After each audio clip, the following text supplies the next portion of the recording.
A town is a thing like a colonial animal. A town has a nervous system and a head and a shoulders and feet. A town is a thing separate from all other towns so that there are no two towns alike. And the town has a whole emotion. How news travels through a town is a mystery not easily to be solved. News seems to move faster than small boys can scramble and dart to tell it, faster than women can call it over the fences. Before Kino and Joanna and the other fishers had come to Kino's brush house, the nerves of the town were pulsing and vibrating with the news. Kino had found the pearl of the world. Before panting little boys could strangle out their words, their mothers knew it. The news swept on past the brush houses and it washed in a foaming wave into the town of stone and plaster. It came to the priest walking in his garden, and it put a thoughtful look in his eyes and a memory of certain repairs necessary to the church. He wondered what a pearl would be worth, and he wondered whether he had baptized Kino's baby or married him for that matter. The news came to the shopkeepers, and they looked at the men's clothes that had not sold so well. The news came to the doctors, where he sat with a woman whose illness was age, though neither she nor the doctor would admit it. And when it was made plain who Kino was, the doctor grew stern and judicious at the same time. He is a client of mine, the doctor said. I'm treating his child for a scorpion sting. And the doctor's eyes rolled up a little in their fat hammocks, and he thought of Paris. He remembered the room he had lived in there as a great and luxurious place. The doctor looked past his aged patient and saw himself sitting in a restaurant in Paris, and a waiter was just opening a bottle of wine. The news came early to the beggars in the front of the church, and it made them giggle a little with pleasure, for they knew there's no alms giver in the world like a poor man who is suddenly lucky. Kino has found the pearl of the world. In the town, in little offices sat the men brought who bought pearls from the fishers. They waited in their chairs until the pearls came in, and they cackled and fought and shouted and threatened until they reached the lowest price the fishermen would stand. But there was a price below which they dared not go, for it had happened that a fisherman in despair had given his pearls to the church, and when the buying was over, these buyers sat alone, and their fingers played restlessly with the pearls, and they wished they owned the pearls, for there were not many buyers really. There was only one, and he kept these agents in separate offices to give a semblance of competition. The news came to these men, and their eyes squinted, and their fingertips burned a little, and each one thought how the patron could not live forever, and somehow had to take his place. And each one thought how, with some capital, he could get a new start. All manner of people grew interested in Kino, people with things to sell and people with favors to ask. Kino had found the pearl of the world, the essence of pearl mixed with the essence of men, and a curious dark residue was precipitated. Every man suddenly became related to Kino's pearl, and Kino's pearl went into the dreams, the speculations, the schemes, the plans, the futures, the wishes, the needs, the lusts, the hungers of everyone.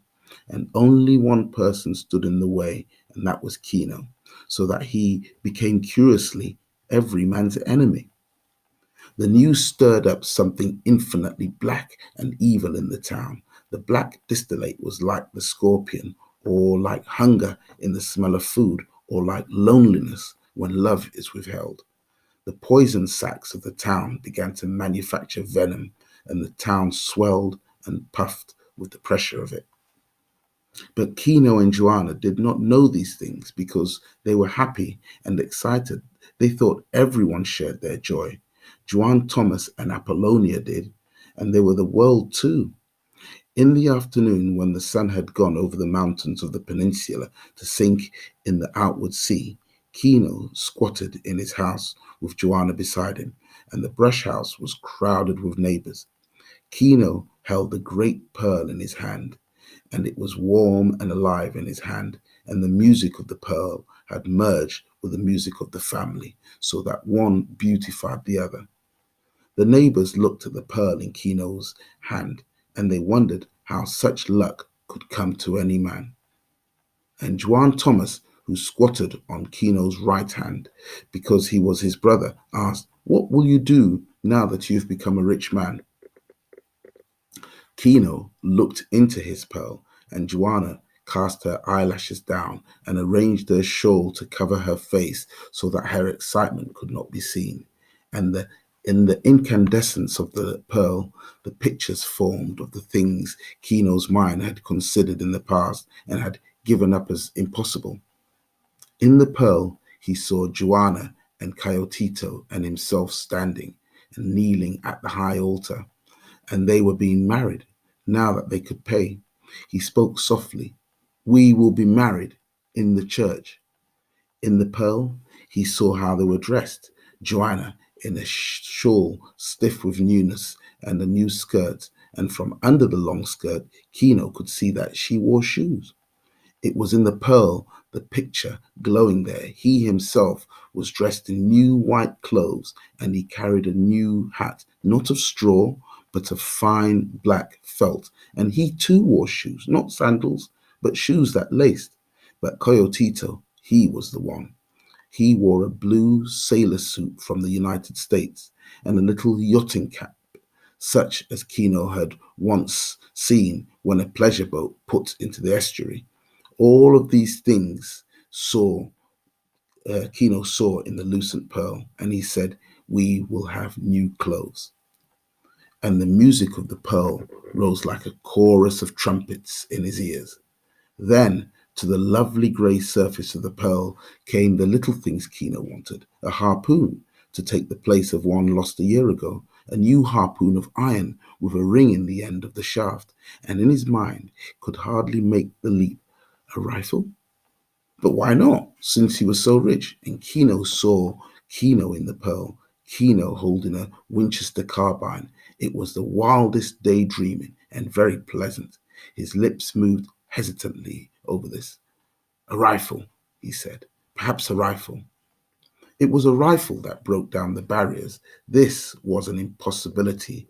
And if he could think of having a rifle, whole horizons would burst, and he could rush on. For it is said that humans are never satisfied, that you give them one thing and they want something more. And so, this said in disparagement, whereas it is one of the greatest talents of the species has, and one that has made it superior to animals that are satisfied with what they have. The neighbors, close pressed and silent in the house, nodded their heads at his wild imaginings, and a man in the rear murmured, "A rifle. He will have a rifle." But the music of the pearl was shrilling with triumph in Kino. Joanna looked up, and her eyes were wide at Kino's courage and at his imagination, and electric strength had come to him now the horizons were kicked out. In the pearl, he saw Coyotito sitting at a little desk in a school, just as Kino had once seen through an open door. And Coyotito was dressed in a jacket, and he had on a white collar and a broad silken tie. Moreover, Coyotito was writing on a big piece of paper. Kino looked at his neighbors fiercely. "My son will go to school," he said, and the neighbors were hushed. Joanna caught her breath sharply. Her eyes were bright as she watched him, and she looked down quickly at Coyotito in her arms to see whether this might be possible. But Kino's face shone with prophecy. "My son will read and open the books, and my son will write and will know writing, and my son will make numbers, and these things will make us free because he will know. He will know, and through him we will know." And in the pearl, Kino saw himself and Joanna squatting by the little fire in the brush hut while Coyotito read from a great book. "This is what the pearl would do," said Kino. And he had never said so many words together in his life, and suddenly he was afraid of his talking. His hand closed down over the pearl and cut the light away from it. Kino was afraid, and as a man is afraid who says, I will, without knowing. Now, the neighbors knew they had witnessed the great marvel. They knew that time would now date from Kino's pearl and that they would discuss this moment for many a year to come. If these things came to pass, they would recount how Kino looked and what he said and how his eyes shone.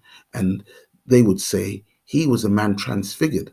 Some power was given to him, and there it started. You see what a great man he has become, starting from the moment. And I myself saw it. And if Kino's plan came to nothing, those same neighbors would say, huh, there it started. A foolish madness came over to him, so that he spoke foolish words. God keep us from such things. Yes, God punished Kino because he rebelled against the way things are. You see what's become of him? And I myself saw that moment when his reason left him. Kino looked down at his closed hands, and the knuckles were scabbed over and tight where he had struck the gate. Now the dusk was coming, and Joanna looped her shawl under the baby so that he hung against her hip. And she went to the fire hole and dug coal from the ashes and brought a few twigs over and fanned a flame alive. The little flames danced on the flames of the neighbors. They knew they should go to their own dinners, but they were reluctant to leave. The dark was almost in, and Joanna's fire threw shadows on the brush walls. When the whisper came in, passed from mouth to mouth, the father's coming, the priest is coming. The men uncovered their heads and stepped back from the door, and the women gathered their shawls about their faces and cast down their eyes. Kino and Juan Thomas, his brother, stood up. The priest came in, a graying, aging man with an old skin and a young, sharp eye. Children. He considered these people and he treated them like children. Kino, he said softly, thou art named after a great man and a great father of the church. He made it sound like a benediction. Thy namesake tamed the desert and sweetened the minds of thy people. Didst thou know that? It is in the books. Kino looked quickly down at Coyotito's head, where he hung on Joanna's hip. Some day, his mind said, that boy would know things that were in the books and what things were not. The music had gone out of Kino's head, but now, thinly, slowly, the melody of the morning, the music of evil, of the enemy sounded, but it was faint and weak, and Kino looked at his neighbors to see who might have brought this song in. But the priest was speaking again. It has come to me that thou hast found a great fortune, a great pearl. Kino opened his hand and held it out, and the priest gasped a little at the size and beauty of the pearl.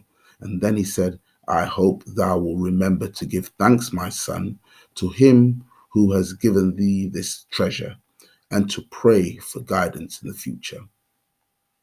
Kino nodded dumbly, and it was Joanna who spoke softly.